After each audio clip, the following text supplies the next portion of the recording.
Siber saldırı gerçekleştirerek öğrencilerin banka hesaplarına erişim elde edilebilir. Öğrencilere aslında para vererek onların hesaplarını kısa bir süreliğine kullanmak için izin isteyebilirler. Hiç kimse hiç kimseden karşılıksız bir şekilde bunu istemez.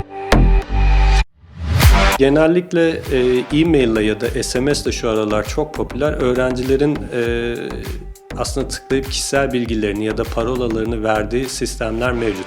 Bunlar gerçekleştiğinde hesabı ele geçiriyor saldırganlar. Bazıları kendi kullanmış oldukları kredi kart bilgilerini yanlış yere verdikleri için, yanlış sayfalara girdikleri için, oltalama dediğimiz dolandırıcılık sayfalarına verdiği için ya da bazıları da kötü arkadaş kurbanı olarak ya da dışarıdaki şüphelilerin kurbanı olarak kendilerine bir miktar kazanç sağlamak amacıyla kendilerine ait hesapları başkalarının kullanıma vermekte.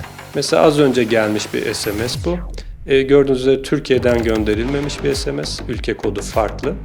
Ve hani bir kargomun olduğunu iddia ediyor. Ve aşağıda da bir bağlantıya basmam isteniyor. Ama bağlantıya bakarsanız PTT harfleri geçmesine rağmen burası PTT'nin sitesi değil.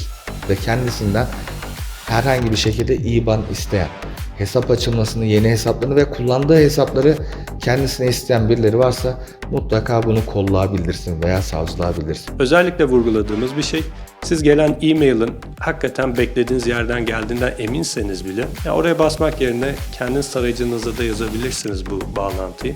Öğrencilerimizin dikkat etmesi gerekiyor. Hesaplarını kesinlikle ve kesinlikle kendi kullanımı haricinde yakın dahi olsa arkadaşlarına vermemesi lazım. Ki dolandırıcılığın veya başka bir suçun burada para transferine aracılık etmesin.